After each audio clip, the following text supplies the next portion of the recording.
चांद जमी पे सज रहा सुंदरता में आज, अगणित मदन हार गए जग को जिस पर नाज।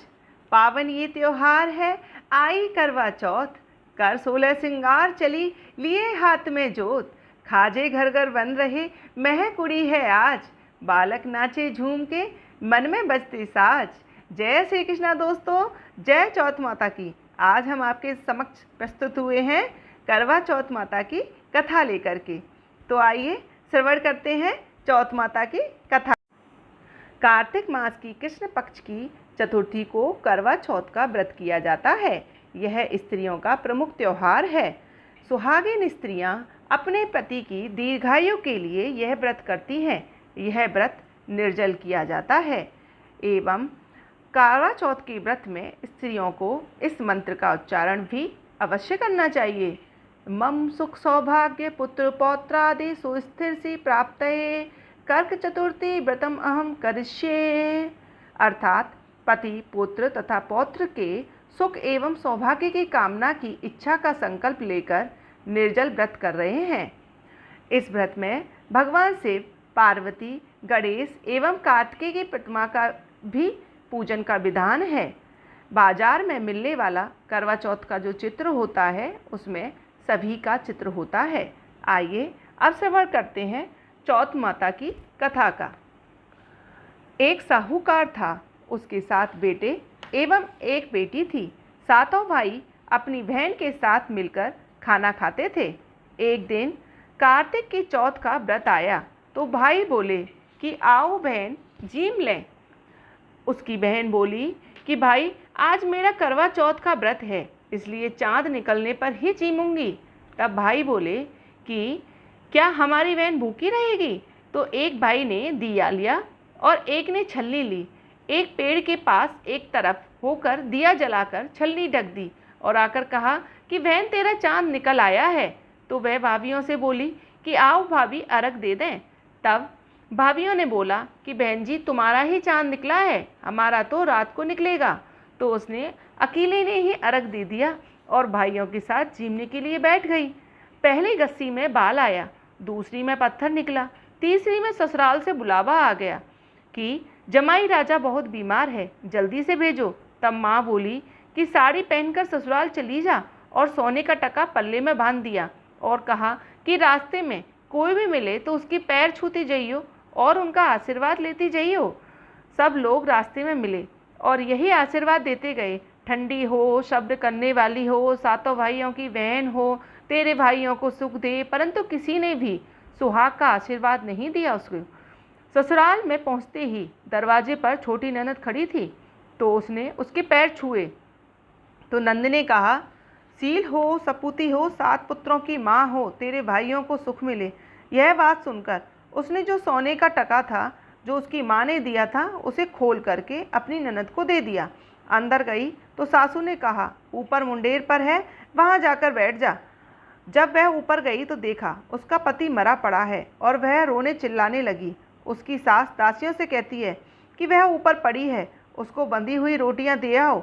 इस प्रकार माघ की तिल चौथ आई और बोली, करवेले करवेले भाइयों की प्यारी करवेले, दिन में चांद उगाने वाली करवेले, ज़्यादा भूख वाली करवेले।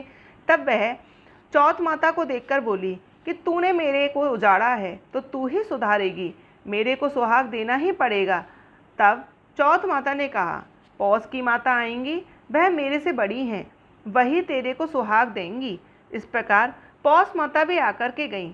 माघ की, फागुन की, चैत की, वैशाख की, जेठ की, आषाढ़ की, सावन की, भादों की, सारी चौथ माता इसी तरह से जवाब देती चली गईं। अगली चौथ माता आएंगी, उनसे कहियो। बाद में अश्विन की चौथ माता आईं और कहा, तेरे ऊपर कार्तिक की चौथ माता नाराज हैं, वही तेरा सुहाग देंगी, तब उनके पैर पकड़कर बैठ जाइयो। यह कहकर वह तो चली गई। बाद में कार्तिक की चौथ माता आईं और गुस्से से बोली, भाइयों की प्यारी करवे ले ले, दिन में चांद उगाने वाली करवा ले ले, ज़्यादा भूख वाली करवा ले ले। तब साहूकार की बेटी पैर पकड़ के बोली और रोने लगी, हाथ जोड़कर बोली, हे चौथ माता, मेरा सुहाग तेरे हाथ में है, तेरे को देना पड़ेगा। चौथ माता बोली कि छोड़ दे पापनी हत्यारिणी, मेरे पैर क्यों पकड़ के बैठी हुई है। तब वह बोली मेरे से बिगड़ी थी, तुम ही सुधारो, मेरे को सुहाग देना पड़ेगा। तो चौथ माता खुश हो गईं और आँख से काजल निकाला, नाखून से मेहंदी, मांग से सिंदूर और तितली अंगूठी से छींटा दे दिया। उसका पति उठकर बैठ गया और बोला कि बहुत सोया। तो वह बोली कि काहे का सोया, मेरे को तो 12 महीने हो गए, मेरे को तो कार्तिक की चौथ माता ने सुहाग दिया है। तो वह बोला कि चौथ माता का उज्जमन करो। तो उन्होंने चौथ माता की कहानी सुनी, खूब सारा चूरमा बनाया। दोनों पति पत्नी जीम कर चौपड़ खेलने बैठे। नीचे से सासू जी ने रोटी भेजी तो दासी ने आकर कहा कि वह दोनों तो चौपड़ खेल रहे हैं। सास देख कर के खुश हो गई, देखकर बोली क्या बात हुई बहू।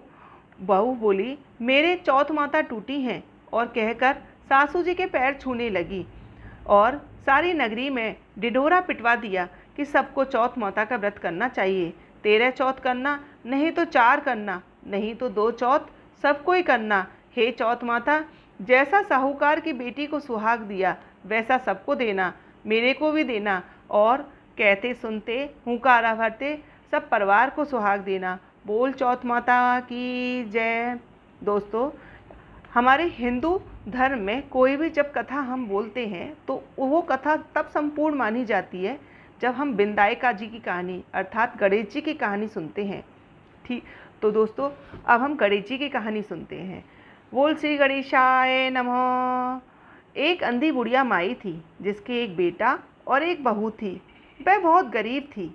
वह हमेशा गणेश जी की पूजा किया करती थी। तो एक दिन गणेश जी कहते हैं कि बुढ़िया माई कुछ मांग, नहीं तो अपने बेटे और बहू से पूछ ले। तो वह अपने बेटे से बोली। बेटे ने कहा माँ धन दौलत मांग ले, और फिर अपनी बहू से पूछा तो वह बोली कि सासू जी पोता मांग लो। तो बुढ़िया माई ने सोचा कि यह दोनों तो अपने मतलब की चीज़ मांग रहे हैं, सो पड़ोसन से जाकर कहा कि मुझे विनायका जी ने कहा है कि कुछ मांग। बेटा कहता है कि धन मांग, बहू कहती है पोता मांग लो। तब पड़ोसन बोली कि ना तू धन मांग ना तू पोता मांग, तू तो थोड़े दिन जिएगी, सो तू आँख मांग ले। तो उसने पड़ोसन की बात भी नहीं मानी। घर पर आकर सोचा कि बेटा भी खुश हो जाए, बहू भी खुश हो जाए और मैं भी खुश हो जाऊं, ऐसा कुछ मांग लूँ। दूसरे दिन गणेश जी आए और बोले बुढ़िया माई कुछ मांग। तब वह बोली कि आँख दे जिससे सोने के कटोरे में पोता दूध पीता दिखे, सुहाग दे, निरोगी काया दे, 9 करोड़ की माया दे, बेटा दे, पोता दे, पड़पोती दे, दुनिया में भाई भतीजे सारे परिवार का सुख दे, मोक्ष दे। तब गणेश जी बोले कि माई तूने तो मुझे ठग लिया और सब कुछ मांग लिया, परंतु सब इसी प्रकार का हो जाएगा। और कहकर गणेश जी अंतर ध्यान हो गए। बुढ़िया माई के उसी प्रकार सब कुछ हो गया। हे गणेश जी महाराज, जैसा बुढ़िया माई को दिया वैसा सबको देना। बोल श्री गणेशाय नमः। करवा चौथ माता की आरती श्रवण करते हैं। ओम जय करवा मैया, माता जय करवा मैया, जो व्रत करे तुम्हारा पाप करो नैया। ओम जय करवा मैया, सब जग की हो माता, तुम हो रुद्राणी, मैया तुम हो रुद्राणी, यस तुम्हारा गावत जग के सब प्राणी। ओम जय करवा मैया, कार्तिक कृष्ण चतुर्थी जो नारी व्रत करती, मैया जो नारी व्रत करती, दीर्घायु पति होवे, दीर्घायु पति होवे, दुख सारे हरती। ओम जय करवा मैया, जो व्रत करे तुम्हारा पार करो नैया। ओम जय करवा मैया, होए सुहागिन नारी सुख संपत्ति पावे, मैया सुख संपत्ति पावे। गणपति जी बड़े दयालु, गणपति जी बड़े दयालु, विघ्न सभी नासे। ओम जय करवा मैया, ओम जय करवा मैया, माता जय करवा मैया, जो व्रत करे तुम्हारा पार करो नैया। ओम जय करवा मैया की आरती। व्रत कर जो गावे मैया, व्रत कर जो गावे, व्रत हो जाता पूरन, व्रत हो जाता पूरन, सब विधि सुख पावे। ओम जय करवा मैया, माता जय करवा मैया। जो व्रत करे तुम्हारा पार करो नैया। ओम जय करवा मैया। दोस्तों, इसी के साथ हम आपसे विदा लेते हैं और प्रस्तुत होते हैं अगली बार एक नई विशेष कहानी के साथ में। तब तक के लिए नमस्कार, जय श्री कृष्णा, जय चौथ माता की। दोस्तों, यदि आपको वीडियो पसंद आई हो तो प्लीज़ वीडियो को लाइक और चैनल को सब्सक्राइब कीजिए।